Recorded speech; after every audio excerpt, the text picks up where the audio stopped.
Today, I have a personal pleasure of welcoming someone I have known for a long time, Johanna Drucker, who was a fellow at the Stanford Humanities Center during the 2009 academic year. Johanna Drucker is Distinguished Professor and Breslauer Professor Emerita of Bibliographical Studies in the Department of Information Studies at UCLA. Her multifarious and prolific activity as a scholar, writer, and artist has passed through several stages. In her earliest years, her intellectual work was closely braided with her work as a book artist, and her books in that vein are well represented in museums and libraries across North America and in Europe. Her interest in print and other media gradually became more historical. At least, Johanna, this is my interpretation of your career. You may differ. It gradually became more historical and moved into the history of typography, graphic design, and it became more expansive, addressing experimental poetry, eventually digital humanities.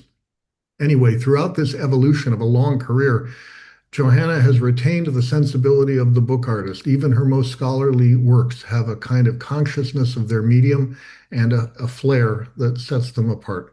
Her recent book publications include Visualization and Interpretation, published by MIT Press 2020, Iliazd, Meta-biography of a Modernist, which is a study of the life and work of the Georgian futurist Iliazd, published by Johns Hopkins, also in 2020, and Inventing the Alphabet, published by the University of Chicago Press in 2022. Today, she'll be discussing her latest book entitled Affluvia, The Toxic Off-Gassing of Affluent Culture, which was published last year by The Bridge. Welcome back to the SHC, Johanna. Thanks so much, Roland. I'm going to share my screen and go ahead with the slides here. And while I'm doing that, I will say it is a great pleasure and honor to be able to chat with you folks today. And I think the format here is I'll talk for a bit about the project, and then Roland and I will follow with some conversation and questions from the audience.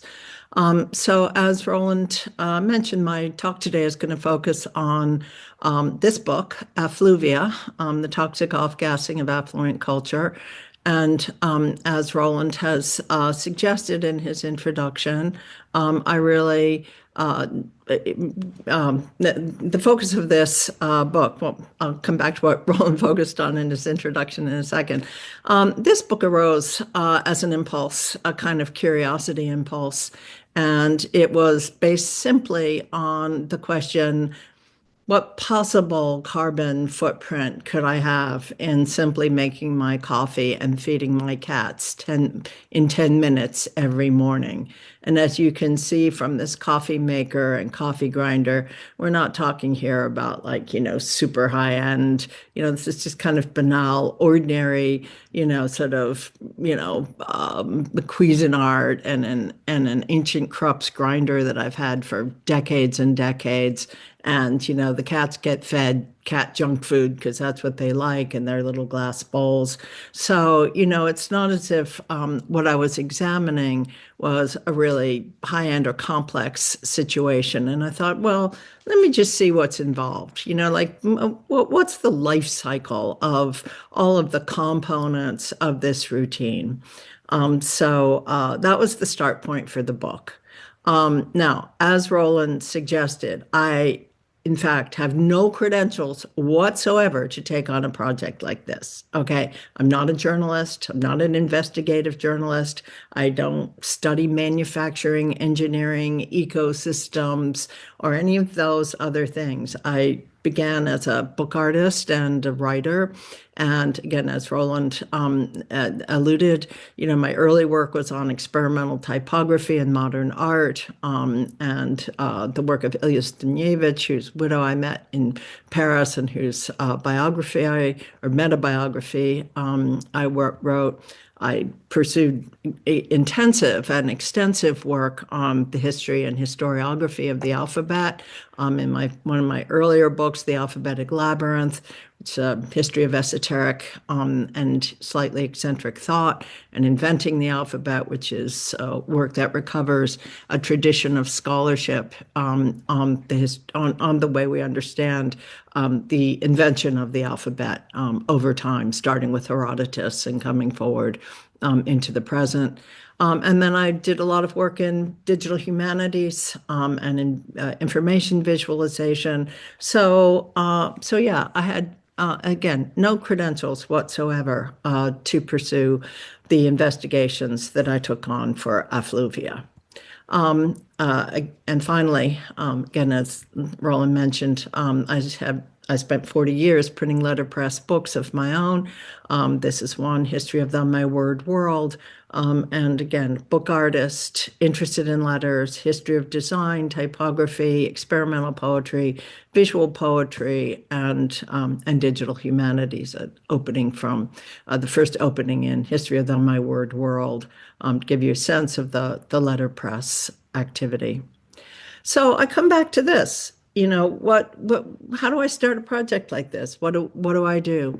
And one of the things that I was committed to in this work was the concept of what I call Google journalism. And the idea of Google journalism is anybody can do it. There's so much excellent work in the investigative side of labor, manufacturing, production, again, life cycle studies. You want to know how something's made, you can find out within a few clicks. And so that was a kind of guiding principle for me that anybody could do this work. It wasn't something that required taking years to go into the field to figure out all of the different machinations that went into making something. And as I started into this project, again, you're seeing my fabulous coffee maker and coffee grinder. One of the projects that somebody pointed out to me as a kind of interesting counterpoint is a project by somebody named Thomas Thwaites, which some of you may be familiar with. And it was how to make your own toaster. And Thwaites, as an individual, tried to reproduce all of the components that make up a toaster. So it was a similar kind of like, how hard can it be? It's sort of banal, right? And of course, what he found out was that because of the scale of industrial process involved in making even the most ordinary object, it couldn't really be done by an individual. And as I say, at one point, I'm going to read from time to time a passage or two from this book, as he found out, as I found out as well, quote, manufacturing begets manufacturing, an affiliated lineage of relations. Each stage of industrial processes depends on expert and specific knowledge of an earlier step, and behind that, an earlier one yet. So everything becomes so, the question of infinite regress, how far do you go if you're tracking something, became, again, another kind of question. So let's take a look at some of the specifics here. The book is organized in two parts. First, making coffee, second, feeding the cats. You don't want to know about cat food. It's really not pretty. But making the coffee takes up about 233 pages of this 300-page book, and the cat food takes up about 64 pages. And part of that is because many of the elements that show up in the cat food activity have already been touched on in the coffee maker. Aluminum cans, plastic materials, and so forth. But we'll see where that goes. Okay, so let's start with the coffee beans here. And these are my paintings. I like to paint objects. And this is a painting of the Arabica beans that I get from Whole Foods. And, one of my sort of simple questions was, how many hands have my beans passed through by the time I open that bag? You have this kind of idea, oh, the beans grow, they get picked, and they get, dried, they get roasted, and then they get poured into your bag. Well, of course, it's a million times more complicated than that. And so just figuring out the, coffee production and how to track where your beans come from and what goes on. So the answer to my question when I came to the end of this investigation was by the time it gets into the bag, and again, I'm going to read here briefly, the coffee has already been handled by planters, harvesters, rakers, sorters, cleaners, baggers, shippers, and then roasters. And each of those roles is located within a particular context of labor, work, activity, and so forth. In the retail phase, there's packaging, shelf stocking, the work of cashiers, staff, store managers, which all factor into the final cost. And can you think about all of these people involved, all of these processes, and yet we buy coffee for somewhere between $10 and $20 a pound? How is this even sustainable if every worker in the supply chain is to be paid a living wage within their own social and economic circumstances? Then I go on to talk about the other aspects of coffee production. The coffee production has introduced pesticides into the lungs, lives, and environments of workers. It's released fermented waste and water into streams and food supplies. It's given off excess heat and toxic fumes from the roasters. It's consumed energy in the process of packing, shipping, and transportation. In some areas, its cultivation contributes to deforestation, and so on and so forth. And that doesn't even address the industries of trucking and shipping and, so forth. And, when you start getting into all this stuff, it really blows your mind. I mean, I got into a whole detailed study of the pigments on the bag. And, there's international consortia for controlling pigment names and pigment colors and standards and so forth. So that's just a kind of little glimpse. It's like, how many hands have my beans been through by the time I get them?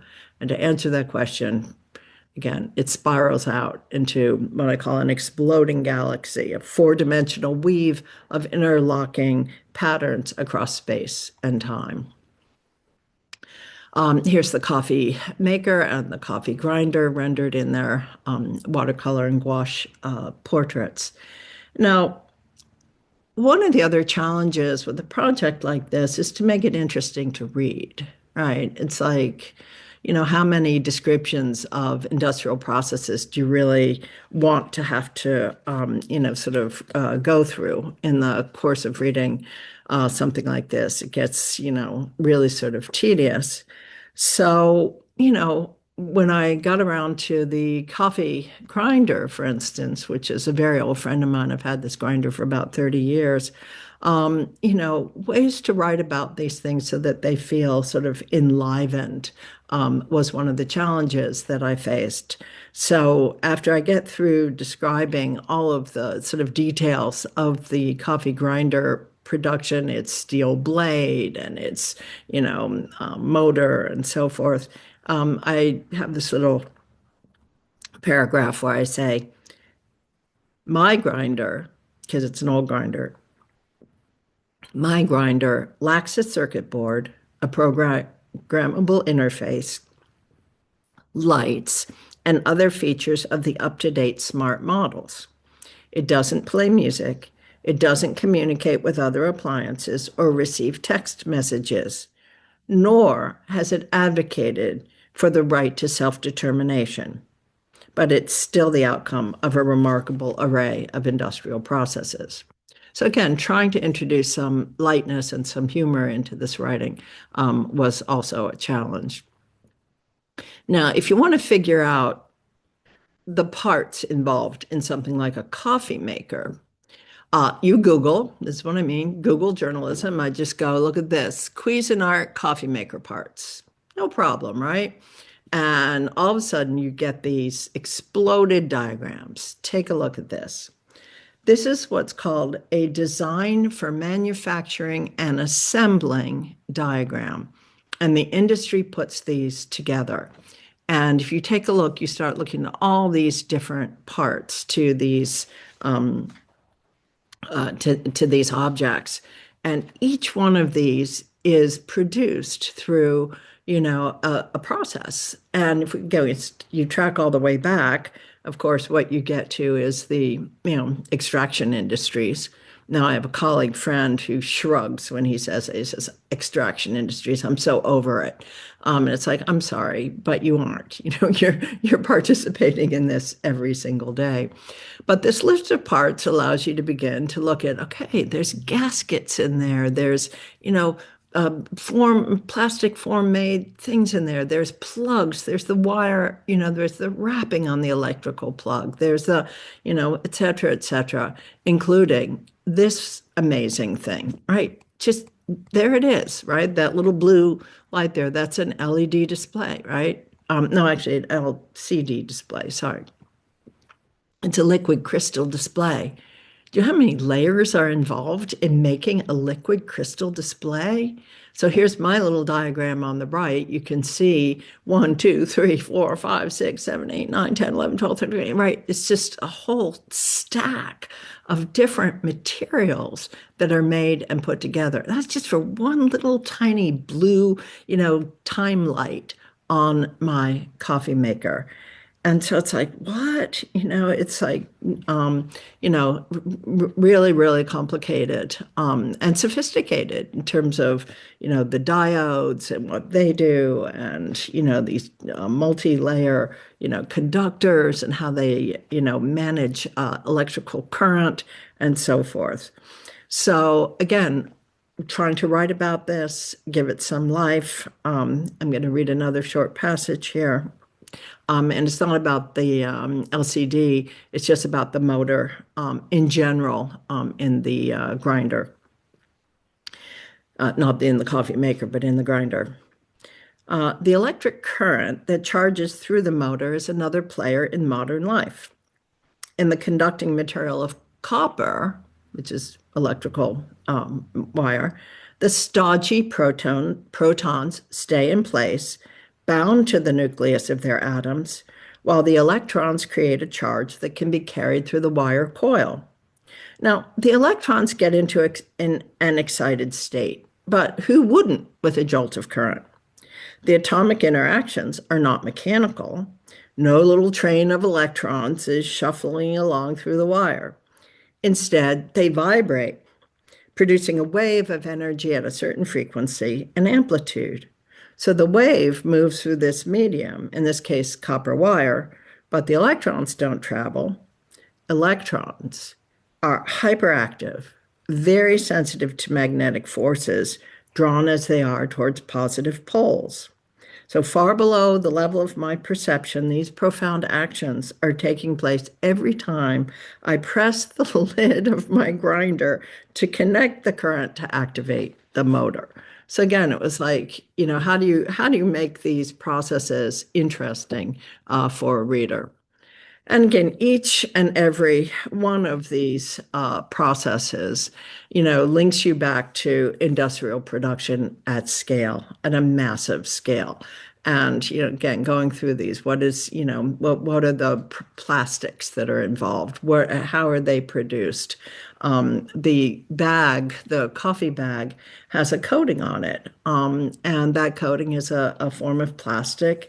The plastic is produced using, terephthalic acid. You remember that from, your high school chemistry class, right? Of course, and this terephthalic acid is produced at such scale that 2 million tons a year are consumed in the making of plastic. Now, the Great Pyramid of Egypt is supposed to weigh about 5.7 tons. So imagine that we're consuming every 3 years the volume, the weight of the Great Pyramid in this material that's used for plastic. And again, creating these kinds of analogies so that you could say, what does 2 million tons mean? Well, I'd find something equivalent so that there'd be a kind of image in the mind of the reader. So translating complicated processes into legible text and engaging text was one of the things, along with the Google journalism, that made this project interesting to me. The little diagrams that I drew were, again, to illustrate the processes involved in manufacture. In this case, you're seeing how a spring is made. The making of metal wire goes back a long time in human history, so that the creation of thin wire from thicker wire was done, believe it or not, by physically pulling those thicker elements through a hole in a harder substance in order to stretch it out and make thin wire. And in the case of a spring, then that has to be flexible, it has to be able to bend, it has to wrap, and so forth. So doing these diagrams was a way to schematically present these complex processes.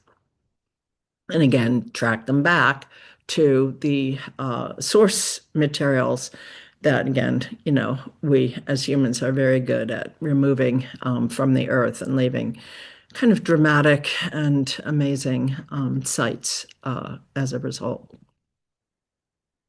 So again, coming sort of back to the project as a whole, I had to figure out where to set the boundaries. So if you're going to sort of go, okay, coffee beans, the life cycle of coffee beans from planting to, harvesting to drying to soaking to removing the, outer hull to the, sorting to cleaning, all those different things. Where do you stop? And same was true with something like this coffee bag. What do I get into the design industry? Do I get into the motifs of, the sunshine and the bee that's pollinating, and so forth? And I got fascinated by the twist tie on the bag, the little silver aluminum foil coated twist tie. And it turns out that the twist tie has its history in the hay baling world, and that a man named Earl Buford in 1945 invented the automatic wire tying hay baler. And it's his son, Charles, who then takes some of that same invention and puts it into making the twist tie. So again, think how complicated a twist tie is, what's involved in its manufacture and production.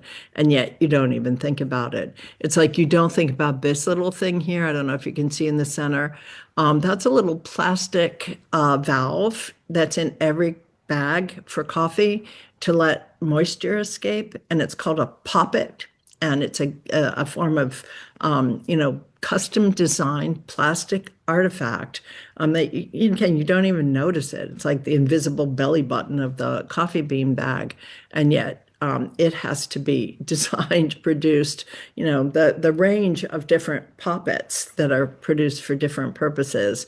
You start getting into these specialized industries, it's quite remarkable to see how much energy and time and thought goes into their production. Oh yeah, here's the site that talks about some of the twist tie history. And here's Charles Buford, the inventor of the 1960s, son of Earl, who created the hay baler. And so then I had to switch to the cats and the cat bowls. This is my little painting of the Pyrex bowl that they get their water in. And again, going through the, production process, I wanted to track the different stages of production.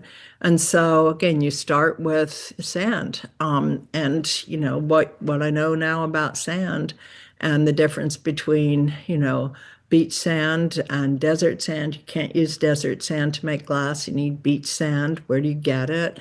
How is it extracted? How is it processed? What are the stages involved? And then there's all of the, production and making of the little bowls, and then they end up on the assembly line.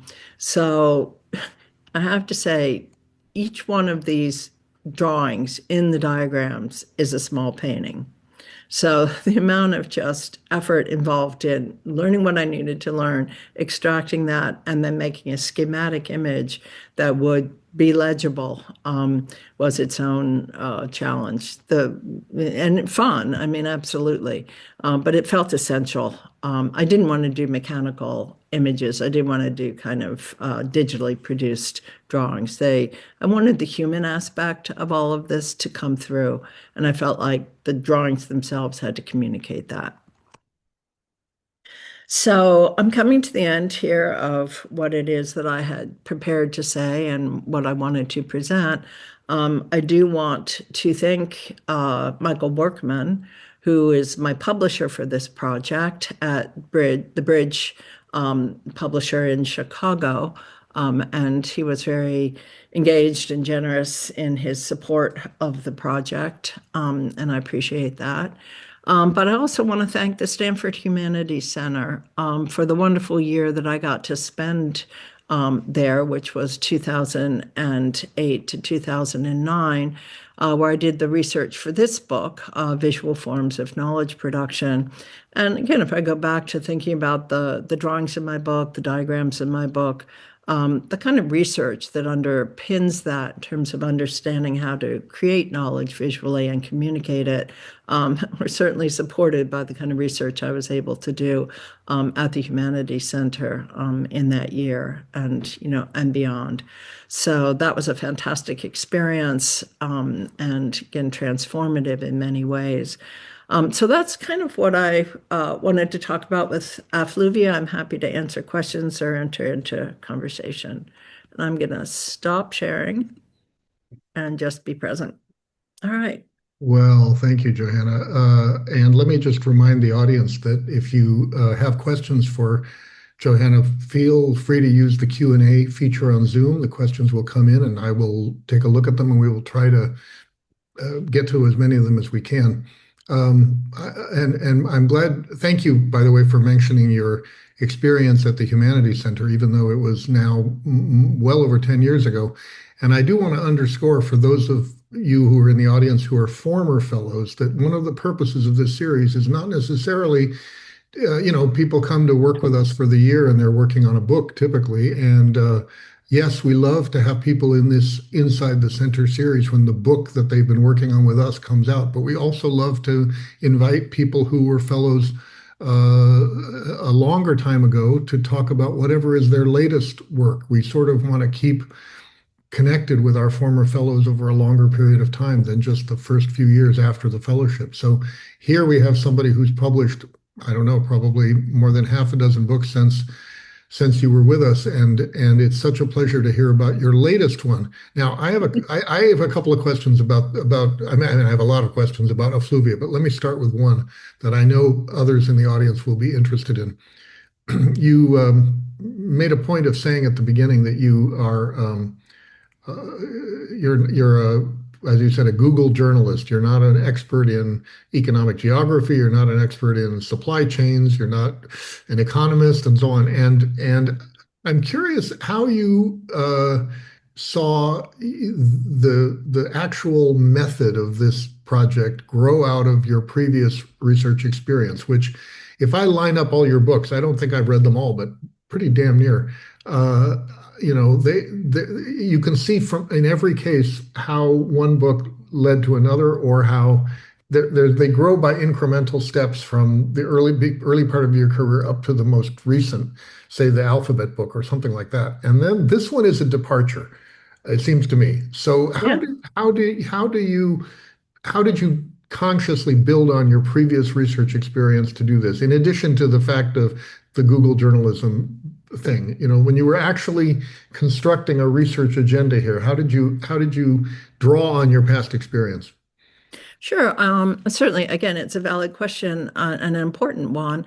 And in some ways, I think I drew more on my pedagogical experience than on Hmm. my scholarship, which is Hmm. to say that, especially after, well, at Virginia and at the University of Virginia, where I was teaching media studies, and also here at UCLA, where I was working with information studies students and teaching a class called Artifacts and Cultures, I would encourage them to do life cycle studies. in order to understand the complexity of the materials and artifacts. And they found it really difficult. It's like even Mm. something like milk. Like, where does milk come from?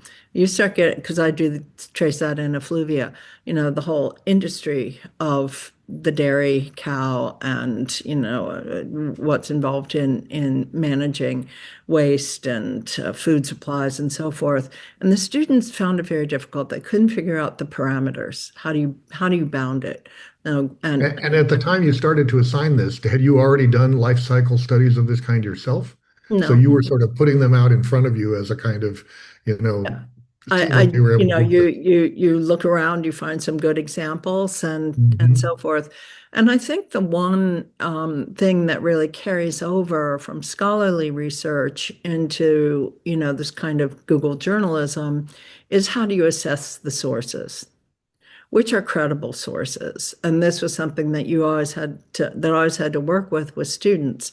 Okay, because when we were working largely in the print format, you would look at who's the publisher, is it peer reviewed, and so on and so forth. But when you're doing work online, you have to figure out who has sponsored the research. What kind of credibility does it have? Are there special interests involved? Can you trust the information and so forth? So I would say it's those skills of judgment and assessment were really important to me as I looked at, as I did the research. And that was another thing that I really stressed with students, because increasingly they get all their information from online sources. And so I'd say, okay, who's behind it? If you can't find out who the sponsoring organization is for a website, that should send up a red flag to you. So I think, it's basic principles of research. Can you find more than one source that supports the information? Do you get correlation?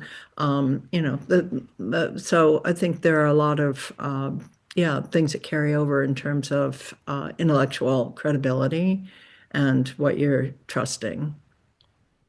What was the hardest thing about this? You must have, I mean, first of all, you must have been processing so much new information, but and trying to organize it as you went. But what was the hardest challenge for the research part of this, and then the same thing for the writing organization part of it? Yeah, well, my brain definitely felt like a coffee grinder. Be like, like grind up all this info and turn it into something. I think the hardest thing was figuring out the boundaries, like when to stop. It's like, okay, if you're going to talk about pigments, oh, okay, I'll give you an example. You got your coffee. You have your cat food can. Then you have the label on the cat food can.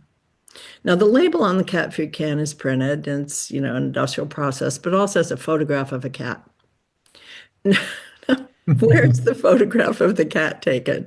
Who are the talent handlers for the cats? What kind of photo shoot is involved? What kind of user testing to figure out whether they should use a striped orange tabby or, a Persian? We know high-end cat food has Mhm. to have Persian cats, right? Preferably wearing jewelry. Whereas, the cat food that I feed my cats has to have a tabby, an ordinary short hair.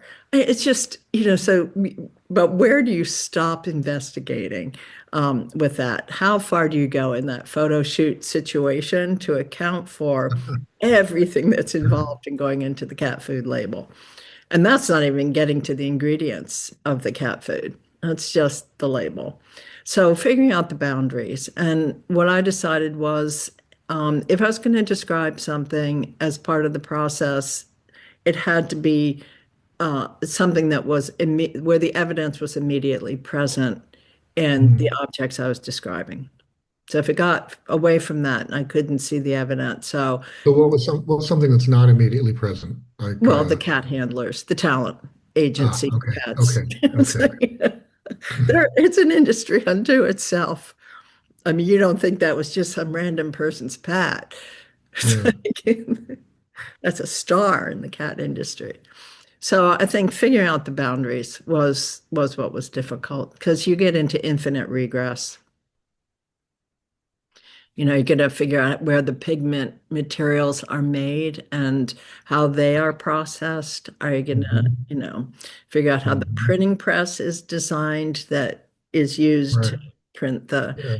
yeah, no, but So, the stamping of the aluminum for the cat and the, cat food can and how it opens and how that's all designed.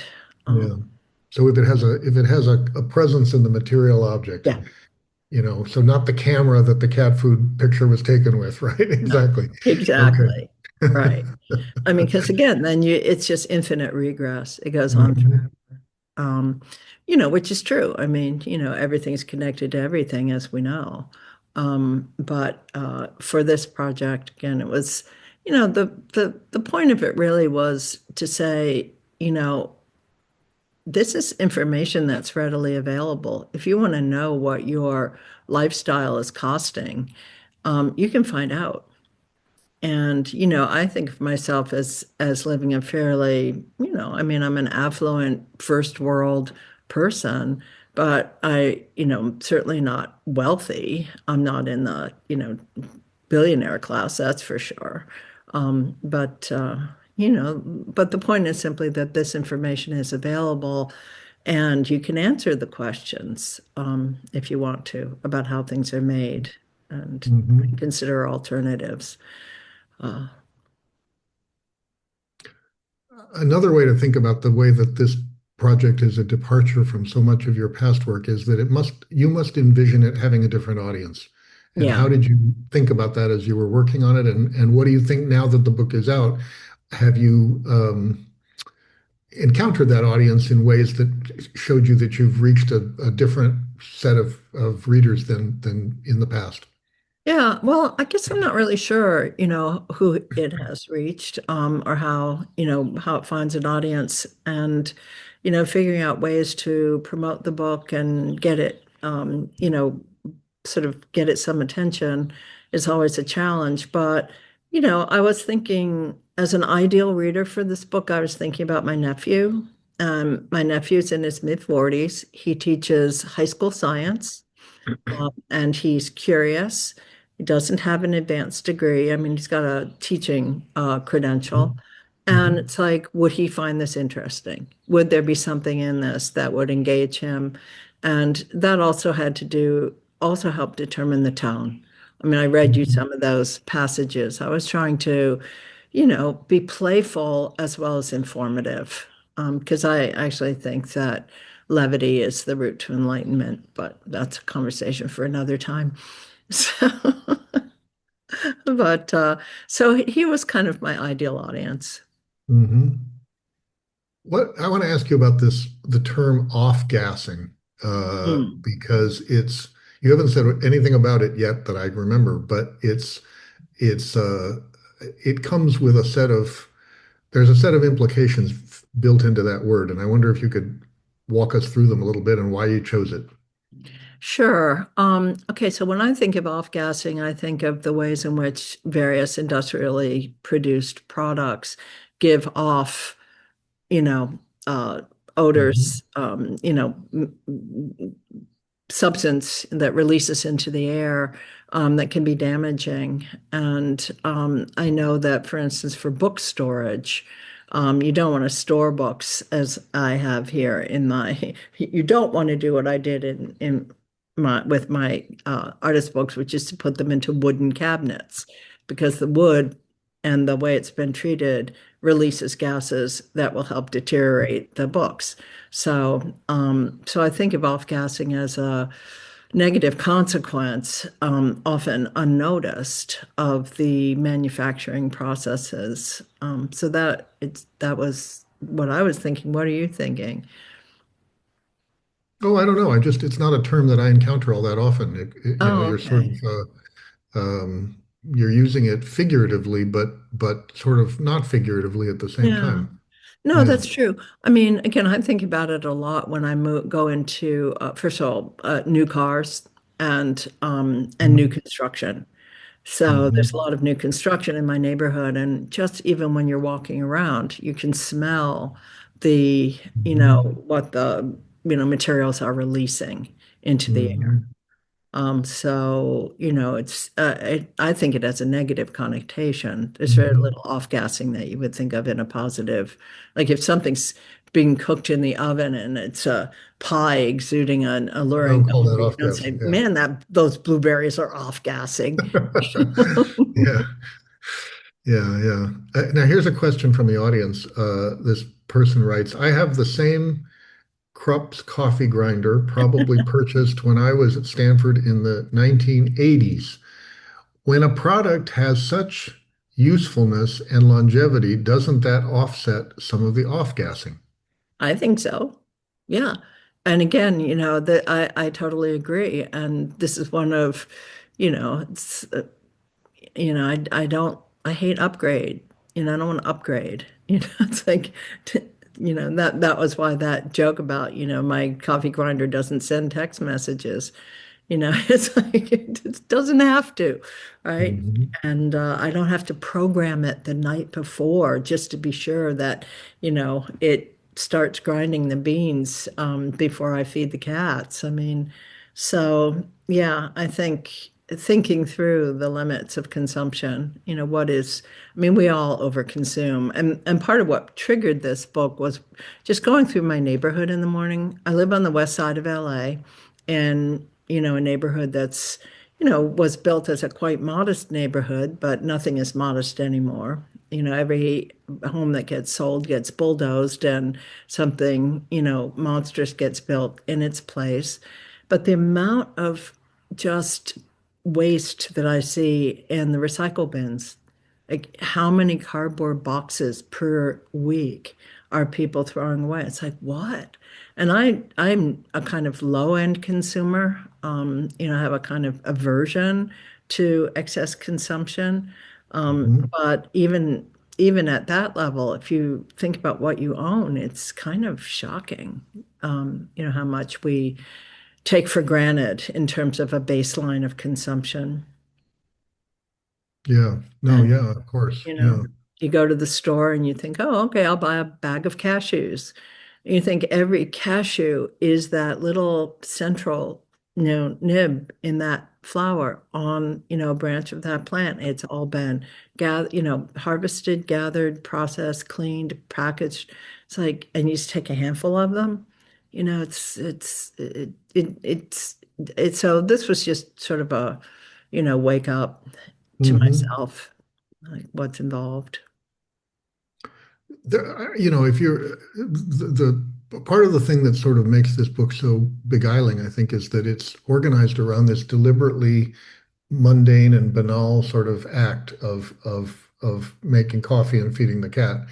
Uh, Two questions. At what point did you say in your daily routine, this is a book? And at what point did you decide that the book would be organized around that piece of a routine rather than the innumerable other things that one Right, does in the course of the day right. that could easily be the subject of the same kind of approach? Yeah, exactly. Well, I wanted the apparently narrow focus. It's like it's 10 minutes. Right, right. And frankly, And at and that moment the in the scale, day, the narrower the better because it's so right. vast when you get into the implications, right? Precisely. And also, it's like it's that moment in the day where, let's face it, you're not really awake because you haven't had your coffee yet. And, you're kind of stumbling. So there's a kind of like image of being partly conscious that was sort of important. It's like, okay, it's like I'm half awake, and that me in terms of how I understand the implications of these Hmm. actions as Hmm. well. So that felt really useful. It's like, okay, slow wake up to that. And then yeah, I don't know why I decided to do it as a book. It just came to me.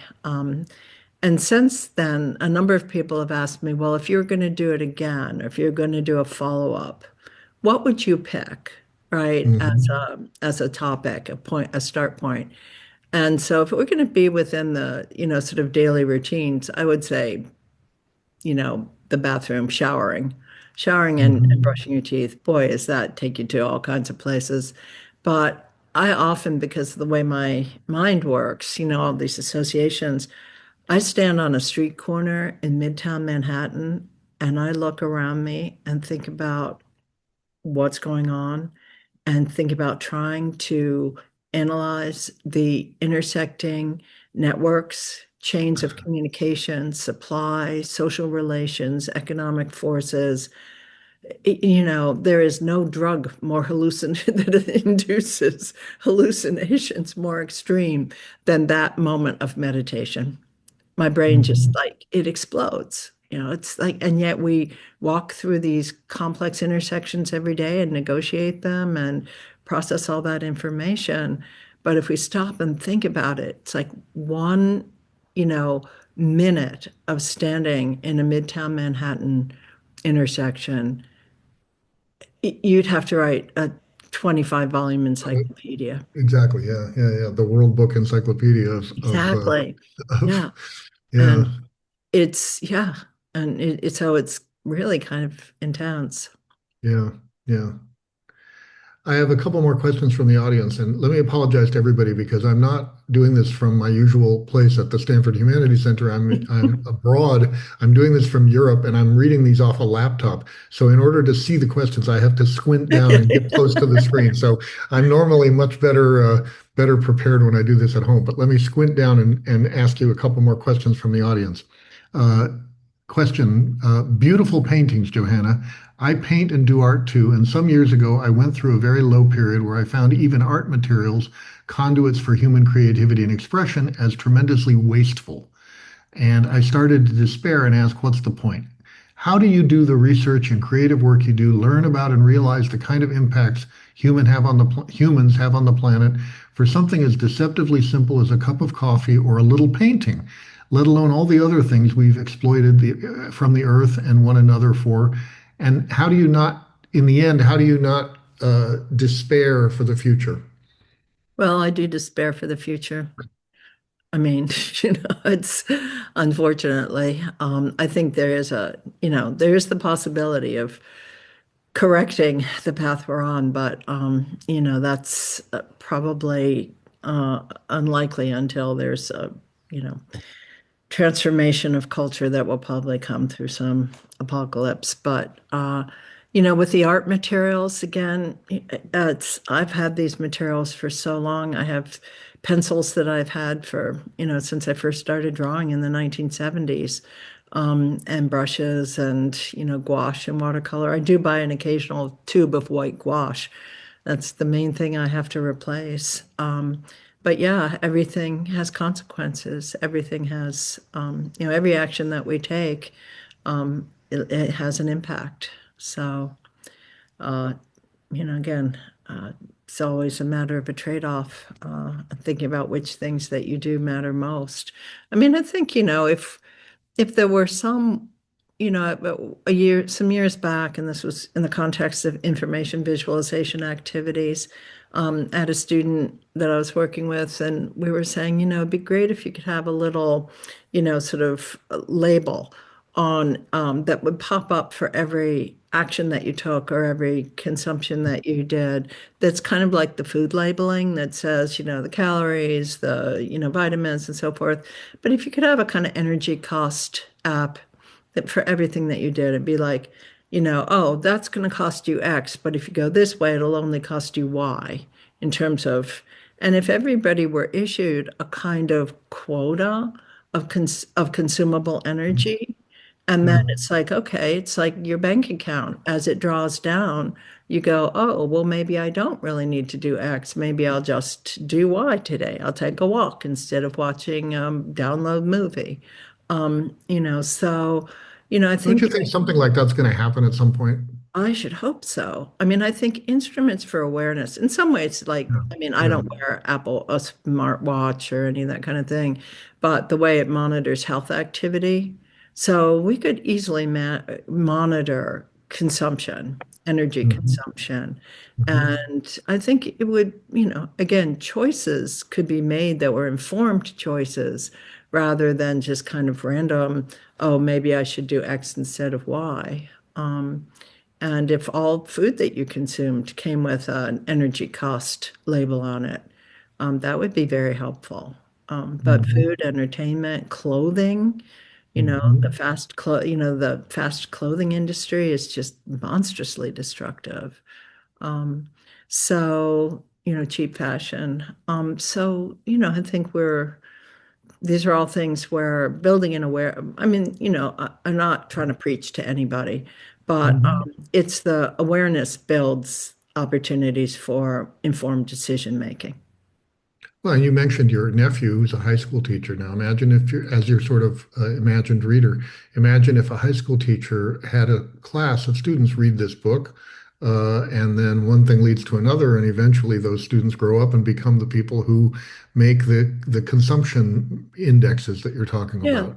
yeah, Yeah, yeah, exactly. yeah, So, again, I do think that awareness, leads to informed decision making. yeah, And that's why, again, I kind of insisted on, this notion of Google journalism, because there are yeah. many people who said, well, how could you do this? You didn't do any investigative firsthand reporting.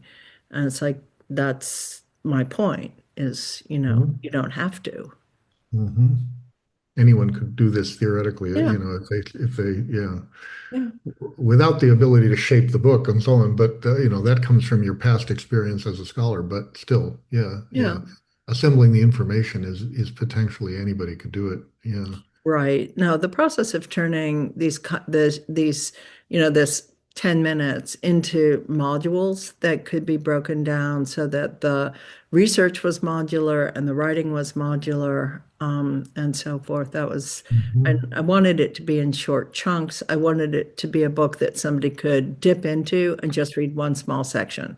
Hmm. So if all you want to do is read about the cat food can label, you could just do that. Hmm. So it's not linear in that way. Hmm. It's really, because I think that's much more the way people read these days is Yeah. in modular chunks Hmm. and short. I think long form narrative has gone the way of, you know, silk stockings. Why that association came into my head, I don't know. But anyway, If you were either if you were doing a sequel to this, or if you were, and I imagine this must have occurred to you at some point when you were working on this. If you were doing a sequel to this, or if you were able to turn back the clock and do this project all over again, knowing what you know now, would you still choose the that mundane situation of the cat food and the coffee, or do you think, on reflection and in terms of what you've learned, that there could be other sort of everyday activities that would somehow be more representative or more indicative, or would just show us different things that somehow didn't fit into this project? sure. Well, probably, the morning commute. Hmm. The sort of like, okay, I go out the door, carry my fob, my car turns on, and what's involved in that. When you think that our cars now have more technology in them than was in the first rocket to the moon. Hmm. It's like every Our automobile. watches, never mind our cars. Yeah, yeah, I know. yeah. It's crazy. Your watch, not mine. I have a Scoggin. It's not a Our high-tech watch. phones. How about our But phones? our phones, absolutely. No, we walk around with more computing power than was available for the moon launch. So I think, I think things like, turning on your computer and watching a streaming video, that's, another very banal everyday occurrence that has so much infrastructure built into it that is invisible to the common user. So Mhm. I would say, almost all of our daily activities have these kinds of imagine have these kinds of complex relations to elaborate networks of supply and production. Going to which is something I never do, but going to a drive-through fast food. Yeah, Think about the connections there that spiral out. yeah. So Yeah, Very. because this book doesn't even get into agriculture or anything like that. It I does with mean, the milk, well, the yeah, coffee beans and the yeah and the milk, yeah, yeah, but but it doesn't do networked computing. I mean, I remember when the very first ATM appeared hmm in Philadelphia because my mother was thrilled by it because she worked full time and the idea that she could go to the bank on Saturday yeah, and get cash out of a machine. yeah, And it's, now all of the kind of networked economy, every transaction, at the speed of what, happens. So I think there are so many moment to moment actions that we take during the day that could be explored in terms of their implications for, production, consumption, waste, and so forth. But I felt like coffee, it was something people could relate to. Pets make people happy, so we'll do hmm something. Am I going to feel guilty about the fact that my cat's food, has all of these energy costs associated with it? Yes and no. I mean, what's the point? Um,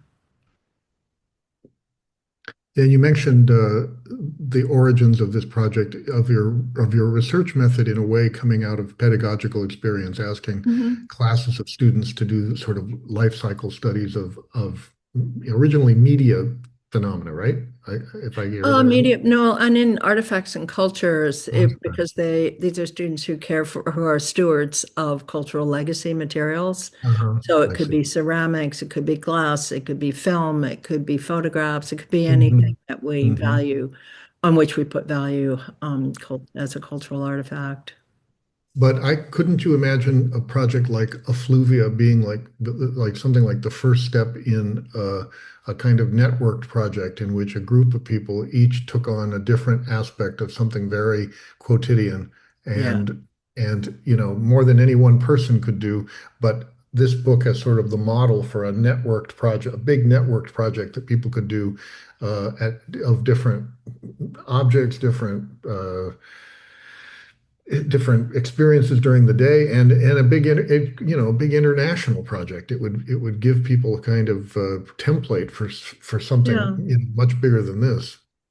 Yeah, and you could really see how, the data gathered from that could be used to really look at patterns of consumption, in all through all kinds of filters, and hmm in different places according to demographics, in smaller rural populations, are these patterns different than they are, even on a per capita basis in a city? hmm Do people consume more as Right. individuals within certain hmm environments versus others? And, hmm so yeah, I think it could be, a really good public humanities kind of project Exactly. in Yeah. that sense. Yeah. Yeah. Um, but yeah, again, in that way, anytime you wanted to find out and I'm pretty sure there is some kind of app for this. It's like, find out what the energy cost is of X. You could put it in there, and go, hmm oh, or who's consuming at this level. It'd be interesting to know where you sit in the demographics of consumption. Yeah. Um, and again, first world versus third world is just so glaring and still Yeah. such a horrible asymmetry in terms of how, I mean, how we understand our own accountability. And I think about various of the people I've worked with and in the past who were very kind of strident, in their righteousness about, oppression and so on and so forth. And it's like, are you giving up your spandex? Are you giving up your phone? Right? They're not. And hmm so it's like, well, as long as you're continuing in this life cycle, life style, you're complicit with all of this activity. So, back off the righteousness and, a little bit. Um, Yeah. so I don't feel righteous in the least. Um, I feel like curious and that it's, important to be informed because if you're not, you don't know what the implications are of the decisions you're making. Well, that's one of the choices that goes into Affluvia that is impressive, is that there's not a drop of righteousness in it. It's all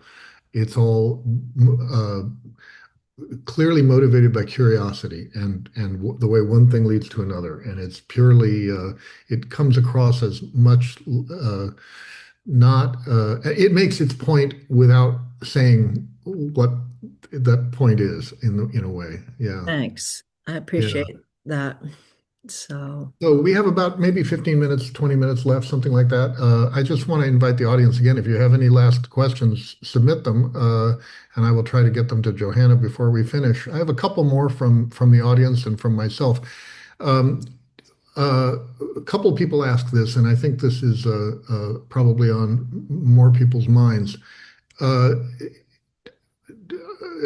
do you think it's important to propose alternatives to our habits of consumption? And is it when you were constructing the book, how much did you think about that? At what point did you sort of under what at what moment in the work of the book did you sort of confront that as a question? Is it possible or even realistic to propose such alternatives? And are there other solutions of various kinds to pursue? yeah, I mean, I think it's essential to consider alternatives to our, habits of consumption. And again, when I just think about, like, let's take something really, really basic like packaging. So, if you have recyclable materials, I mean, years ago, this is in the 70s when I was living in the mountains in Santa Cruz in my hippie days, I thought, oh, we should have a system of reusable material containers that are all standard size. So every time you go to the store, you just refill them. You don't buy new packages, right? And if they're standardized Like across. shipping containers for consumers. Yeah, exactly. And consumer Yeah, containers for, yeah, yeah.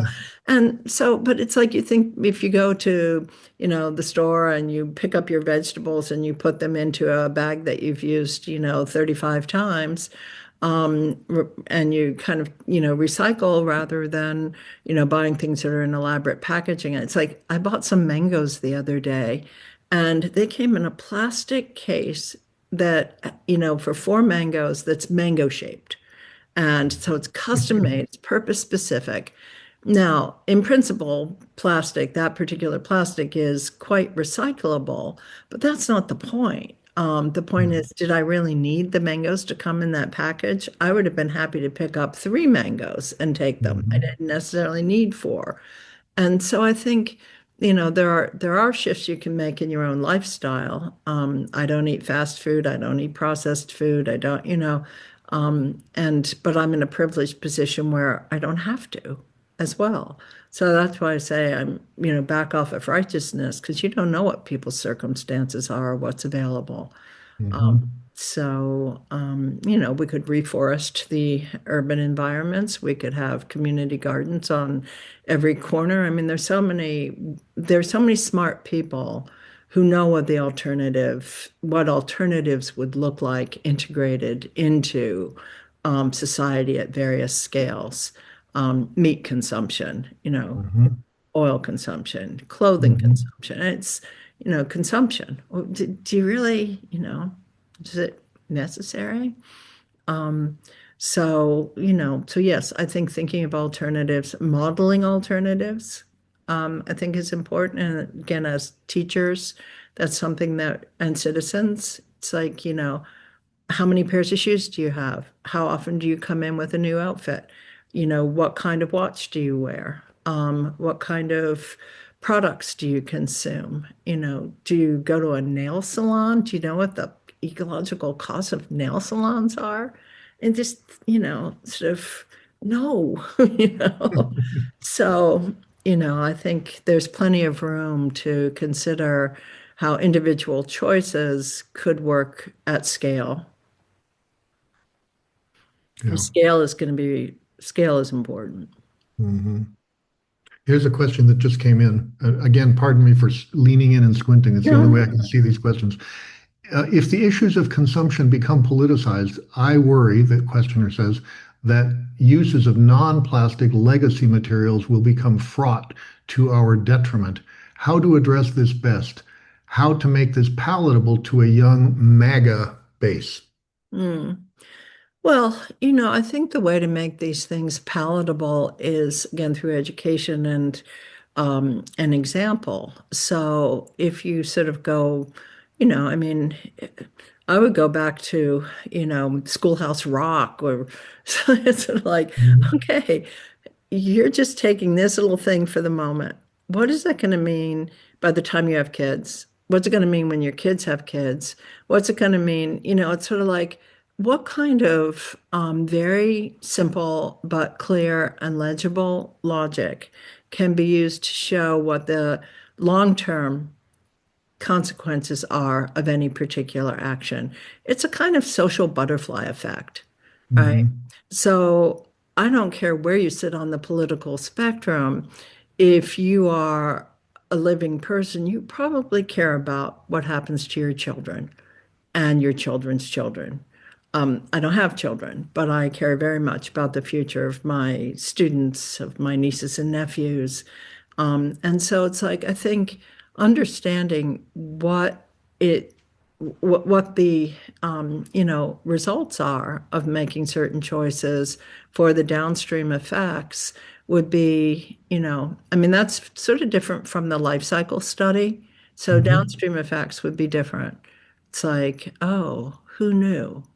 Who knew that just because I did X and buried that, in a waste fill, that was going to do this, and that was going to do this, and that was going to do that. And we know that the disadvantages of affluence really affect, underserved populations much more than they do affluent populations. So if you think you can afford to send your kids to a space station and have them colonize Mars, you're thinking kind of differently than if you think they're going to live in the same neighborhood that you lived in and that your parents lived in, and that it's close to a waste dump, and that, three, children are getting cancer down the road at a rate that's way off the charts. So Mhm. I think getting people to feel a stake in these decisions and their consequences is what matters. That we're all stakeholders.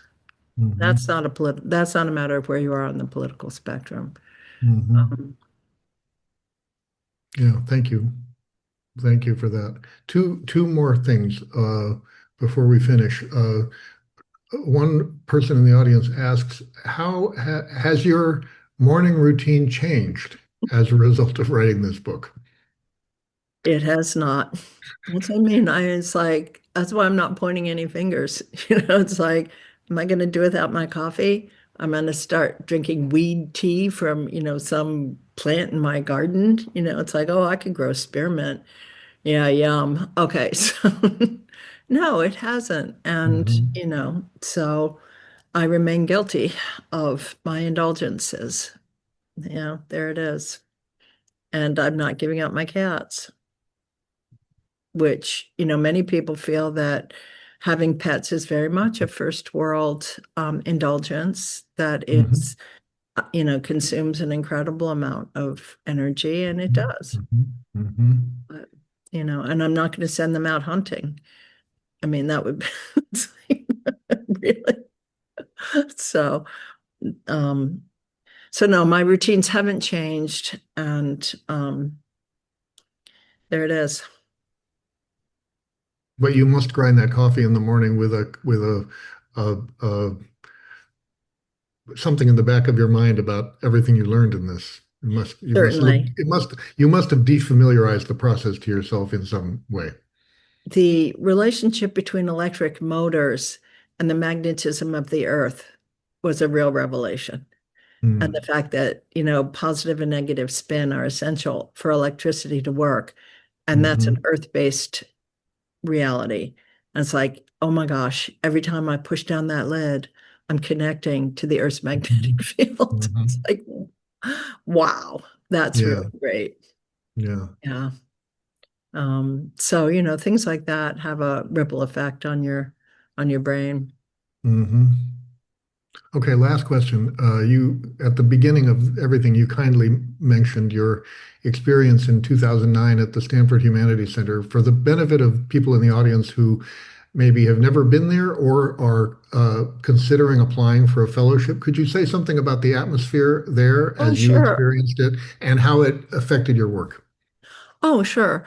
Well, I think that people from outside of academia imagine that if you're teaching in a university environment, that you have an incredible community of colleagues and that everyone is having profound intellectual thoughts and exchanging them with each other on a regular basis. And as we know, that is not the case.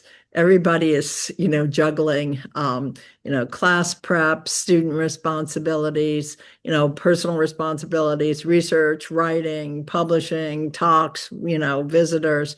And so the image of the community of scholarship is something that, pretty quickly vanishes once you start working in the academic world. But an environment like Stanford Humanities Center is that very rare situation, and partly because it is a center. You go there every day. And I think there was a requirement, in fact, when the year I was there, that you had to live within a certain Hmm. mile range and you had to be there X amount of time, and that Right. every week. And that means you have encounters regularly with your fellow fellows. And those encounters might be, oh, did you hear the year I was there was the year Barack Obama was elected. And we had among our fellows a man from the United Kingdom, from Britain, and we all shared the election night. And it was just an amazing moment, an African American man, a Black man elected to president of the United States. We could not, so processing an experience like that is not directly related to the scholarship you're doing, but it creates insights and understandings that go way beyond that. But the daily business of, doing your work and, intersecting with the libraries and librarians with, I don't think it was called the Center for Textual and Spatial Analysis when I was there, but the digital No. humanities Right. community, Hmm. and scholars in your field or related fields. Hmm. All of that is just a luxury beyond anything. It's just you had an entire year to simply work and have conversations and hear other people's work. And other people's work might on the surface be very remote from your own, right? Yep. It's like somebody was working on Theodore Adorno, not Hmm. as a philosopher, but as a musician. Hmm. So, but again, the conversation intersects with your own work. And then you go, oh, there's something about knowledge. There's something about practice. There's something about, disciplines and breaking disciplinary boundaries that I'm learning from this. So I think that it's, and the lunch experience and, just the regular intersections and contacts were really just terrific. And again, it's not like everybody ends up being your best friend. It's not like you even necessarily keep up contact after you leave. Because I don't know, there were a couple of people I stayed in touch with for a while, but Hmm. life is busy. But the point is that it's the realization of the ideal of what academic life could be, which is a community of scholars working and sharing their insights. And, often if I got stuck on my work, I could go next door and talk to somebody who was working in a different field and say, I Hmm. can't figure out exactly how Hmm. to say this. Like, I don't know and you'd back and forth for a few minutes and they'd say, well, have you looked at X? Have you looked at Y? And it might be slightly tangential, but it would open a pathway. So Yeah. I can't say enough good about the experience. It was really Well, great. Not to mention being able to walk around the dish on the weekends. And I commuted by bike to and hmm. from the center because I was house sitting for somebody close enough by that I could do that. And the resources of the university were Well, spectacular. Yeah. that's a perfect testimonial. Thank you. I always tell people that the magic of a place like our center is that it's when before you come, you often think that it's either about the time or the money or the space and the distance from your everyday uh, professional activities. But in reality, the magic of the place is in all these little low stakes encounters that you have with the other Yeah, people in which you don't realize that gradually you're being transformed, not by some big idea, but rather by uh, small nudges in one direction or yeah, another, and the luxury of being able to talk to people, who are, if you're a historian and you spend most of your time talking to historians, suddenly you're thrown together on an intellectual basis, not because yeah, you're on a committee with an anthropologist or a musicologist or what have you. So that is the magic of the place. Well, thank you for yeah. that. That's great. It was great, and I really appreciate that I had that opportunity. And it for me, it made a transition as well because I was leaving my job at the University of Virginia,